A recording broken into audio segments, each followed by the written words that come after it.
It is a hair off from the proto, but in hand, this looks...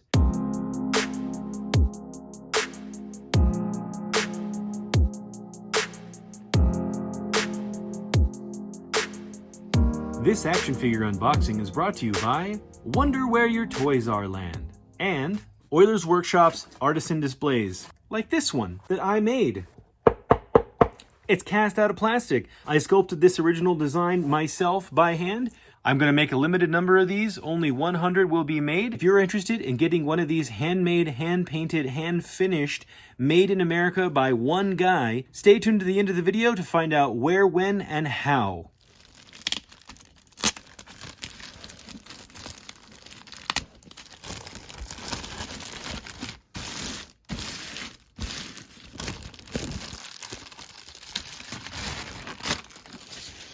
Look at that beautiful box art. And my fingers are a little dirty because, not because they're actually dirty, but because I'm a painter and a diorama guy by trade. That's just dry paint on my hands, so please forgive me, collectors. Here's all the stuff on the back. And here's the lovely Hot Toys logo. This is TMS, or Television Masterpiece Series number 59. Of course, Captain Carter first debuted in the What If cartoon, of which I really only was a big fan of about 2 episodes. I liked this episode, and I liked the T'Challa Star-Lord episode a lot. All the other episodes, either I didn't like, or they were kind of 50-50 to me. But this is her first appearance in comics. This is Captain Carter number 1. This is the 1 in 25 variant. I do plan on keeping this, getting it graded, and displaying it with the figure. And look at that. It matches the box really, really well. So that worked out nicely. What if you had this hot toy?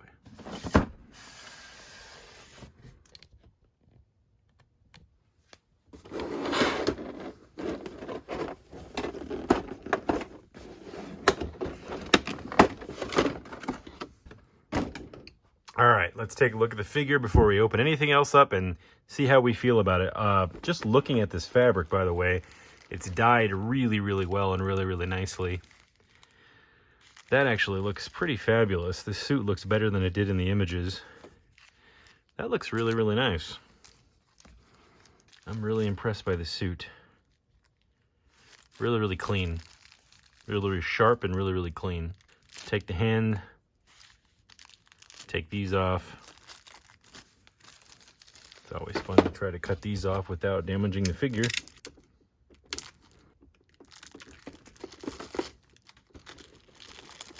Oh man, nice. And so the boots have that nice sort of spat and lower boot. You know, you might find it as split cut, but this is actually designed to have a spat. I actually have spats for my Oilers Workshop steampunk costume, so that looks really nice. I've always loved spats. It's a very cool vintage design.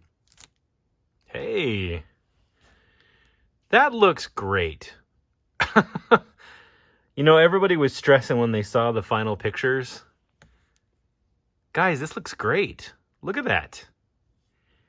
It is a hair off from the proto, but in hand, this looks way, way better than the final images we got from Hot Toys' Instagram account. And that's where I looked at it. Let me get this piece of plastic off here. Just a personal note here to everybody. I always advertise when I make my art and dioramas, I won't do anything that is religious, nationalistic, bloody or gory or overtly violent. I typically try to make everything I do subject neutral. And obviously this person has a big crest of their country here on their chest and on their shield. I normally wouldn't go for something like that, but the character of Peggy Carter is just as beloved to me as the character of Steve Rogers, Captain America. It's not that they're wearing this type of outfit, but it's what they represent character-wise. Her and Steve Rogers both use their power responsibly. Just like Spider-Man, they stand up to bullies, defend the weak, and stick to their wholesome ideals no matter the cost for the sake of the greater good. That's something I can definitely get behind no matter the outfit. So just so you guys know, you may have heard me say things like that before. I wouldn't normally go for something like this, but I love this character. I love Steve Rogers' character and what they stand for. As characters and what they stand for, that really hits me personally when you follow their story arcs in the films, the cartoons, or in the comics. You know, this figure looks great, guys. I think you'd be surprised once you get this in hand. Mine's got a little bit of a sheen right here above the left eyebrow. Looks like some type of, you can see that right there. some type of gloss finishing defect. I can clean that off with a light touch of some denatured alcohol. Just by herself, she feels like she's about the right proportions. I think her shoulders could be just a hair wider maybe, but to be honest, I feel like this looks pretty darn good just the way it is. Won't be needing this.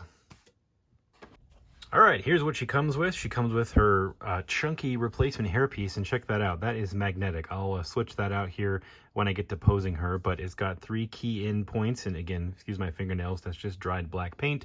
I was busy painting some bases that I'm going to be selling later. This has got 3 different keys and a magnet that holds it on to back of Peggy Carter's head.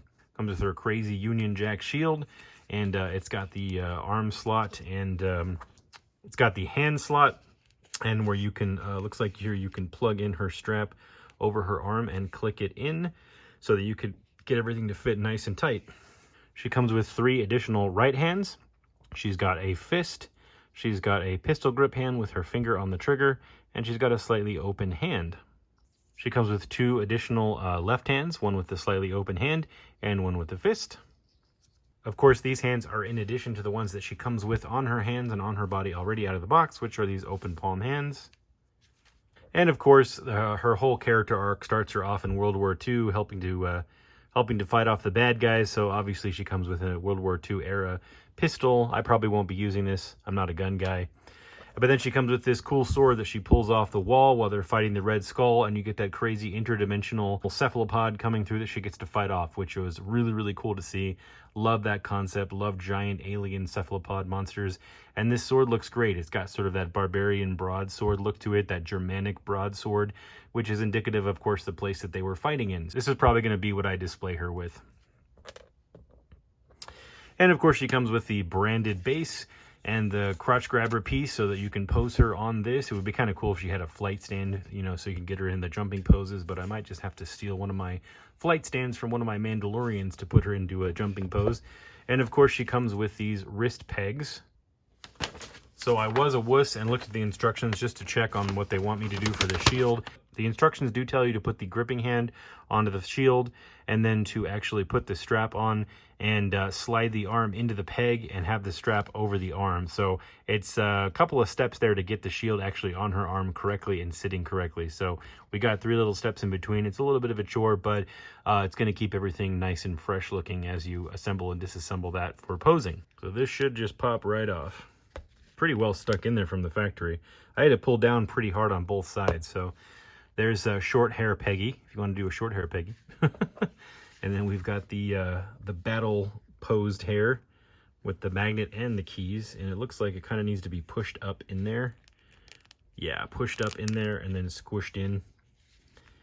And there's the battle Peggy where she's flinging around, or dancing Peggy, right? If Steve took her out for a dance, you could have dancing Peggy hair.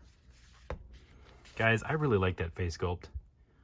I think that looks really, really good. And there is rouge on her cheeks. It didn't look like it in the pictures that Hot Toys shared, but there is makeup and there is red freckles and tonality up here in her forehead and on her cheeks like there was on the prototype. So if you kind of look right there, you get a little bit of a prototype look. It actually looks pretty darn great in person.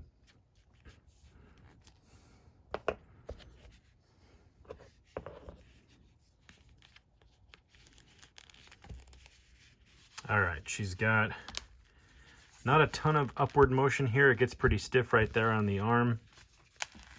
That's about as far as it lets you go up without it maybe being harmful to the figure. The elbows get a nice bend. The elbows are double jointed elbows, so that's good. Not like the Armorer where everybody was mad about that. She's tall enough for those joints. And front to back, you don't get a lot of back. The suit is very tight on her and forward. It's kind of like, feels like it's sewn onto her almost. So you don't get a lot of back and a lot of forward with this and a lot of up. So the shoulders don't have a lot of play just because of the design of the suit. Now the legs, you can go forward quite a bit. It pinches pretty hard right there, but it seems like it'll stay and stretch. Backwards, you don't have a lot of motion. She kind of gets stopped here by the way. Again, the design of the suit, it's very tight on her. But you do have a pretty good double jointed knee bend all the way back there and a little bit of a flex forward there.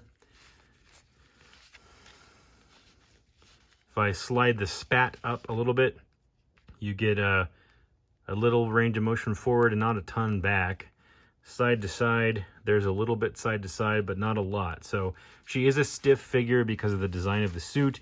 I don't think there's too much more they could have done without doing an insane amount of engineering that probably would have made her look odd. And so in the torso, you've got a reasonable bend forward. The waist has got a lot of bend.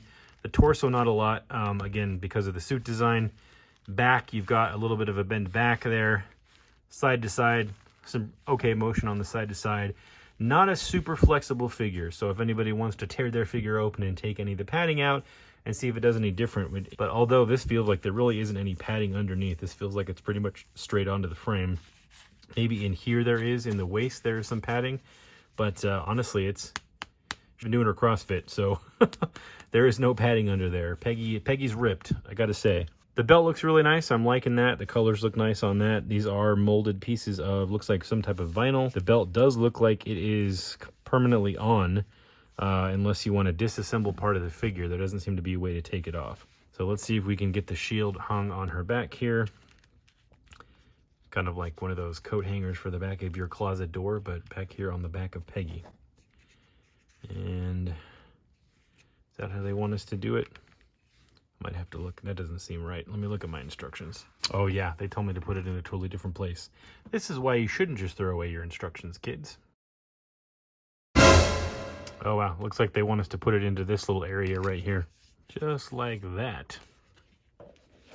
And then hook it onto her strap back here. If I can do it. That is apparently what they want us to do.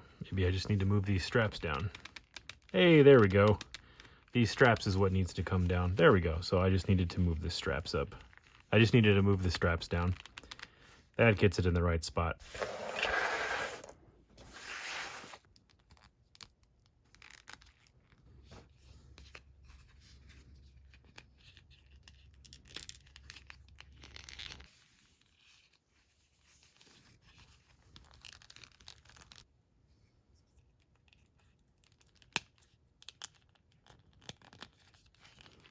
All right, let's see what we can do with her.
Okay, so my final thoughts on this figure is that this figure is actually really, really great in person.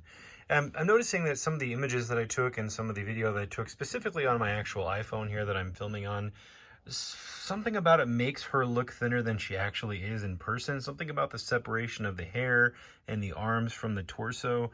Something about the way this camera is taking in the image makes her actually appear thinner and less like she actually does in real life. And again, her face too, something about the way the camera picks up her face almost looks like it has a different structure. I can tell you, I'm looking at it right now through the camera, and then I'm pulling away and I'm looking at it with my naked eyes through the camera, and it looks great to my naked eye. But through the camera, something about the cheek shape and the bone structure doesn't look exactly like Peggy Carter. But again, when I don't look through the lens and I just look at it with my own eyes, I think it looks perfect. It looks great. So I don't know what that's about. Something about the way this figure is and reads on camera doesn't actually feel right through a camera. So I have to just tell you guys, once you get this in hand, if you're apprehensive, you'll probably like it more. I will say the suit is extremely stiff, but honestly, everything is sewn. All these lines are sewn extremely tight. You can see the stretch marks I've already put in this from all the posing that I just did. Everything holds up really, really well. I didn't actually feel scared moving those joints around, especially in the hips, the knees, the elbows. It felt fine. The shoulder joints are very tight. You're not going to get a lot of motion out of those no matter what you do. And there's not a lot of motion because of these gloves. The cuffs that they have are indicative of something that's going to limit motion unless they were actually made of a floppy material, and they're not. They're made of a cast hard material, so just something to know there. Her wrists and her shoulders are actually very, very difficult to pose, and there's very little motion with her head looking up or down at all. The neck doesn't move very much at all. This is very tight in here, and of course her hair gets in the way like crazy. But I still got a lot of nice poses out of her that I was really happy with. And to be honest, actually this is my favorite pose that I put her in, this sort of neutral pose with the sword in between the back and the shield. I actually really, really love the way this looks. So this might be the way that I leave her. In fact, I might put her on one of my custom bases. If you're wondering what this base is, this is Oilers Workshop's first custom cast base that I will be selling in my Etsy store, linked below. You will be able to pick it up this Friday morning, November 4th at 6 a.m. Pacific. They are going to be made to order essentially as a pre-order, and check out my Etsy store. These will be available, and I'm going to make a limited run of these. This is a cast piece. I will never make more than 100 of these. I already have all of the stuff printed for custom packaging, and all of the stuff printed for custom. I already have all of the custom packaging printed, instructions on care, and a little thank you card inside of it. Every box is going to be numbered with which base that you got in the order that I made them, and they are all hand painted, hand cast, and sealed by me. I spent a long time researching how to do this. I've actually spent several $1,000s of my own money and probably a couple of years perfecting this technique. These are completely solid cast in one piece. I sculpted the original master by hand myself. I made a mold of it, or molds of it, and I have been casting these to paint and finish for you guys. So if you would like to pick yourself up one of these limited edition bases, they are available in my Etsy store. They are lined with nice felt on the bottom so that you won't scratch up any of your displays. They will not hurt your glass. They will not hurt your wood.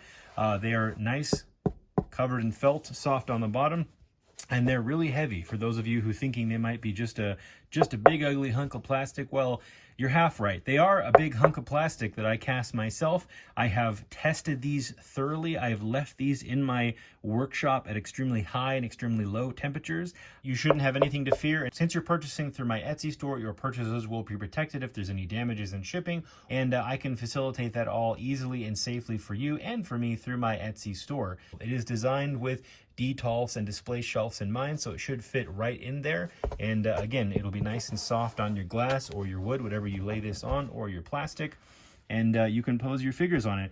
And there's a lot of little, as you can see, little divots and edges to kind of put boots and feet up against to kind of hold your figure in place. Even though this does not come with like a stand, I designed this to essentially be an art piece to display with your figures. So if you're interested in getting your hands on one of these, I'm only doing 100 of them. I have no idea how fast they're going to sell, and please allow 90 to 120 days from the time you place your order for it to be shipped to you. Shipping all across America is included in your price. I already have a batch of these ready to go for when the first orders come through. The first few people to place orders will get their orders shipped out within the first week or two, and then I will be making batches as orders come in batches of about 4 to 12, depending on how quickly they come in, and shipped out respectively. Check out my page with a community post for the exact time that those are going to go up. For now, these are going to be limited as one per customer, unless you can make a good case to me, like you'd like to buy one for a gift for somebody as well as have one for yourself, or you have 2 or 3 Iron Mans you like to have crashing down in a hero pose, or you have 2 different Hulks. I understand, and if you're interested in 2 of these, I'm happy to accommodate that. I just want to make sure that I'm not over-distributing to individuals or people who like to simply just buy 2 for the sake of buying 2. I'd like to be fair and let everybody have a chance. But again, I also understand the collecting mentality. So if you have a good idea in mind and you like to have more than one, it's a deal breaker just to have one, go ahead and direct message me. We'll talk about it. Hi, Captain Carter. My name's Ahsoka. Hi, Ahsoka. I'm Peggy. It's nice to meet you. Nice to meet you, too. Want to trade weapons? Yeah, that sounds like a cool idea. Excelsior! Am I holding these things right? Don't mind me. I'm just playing with my dolls.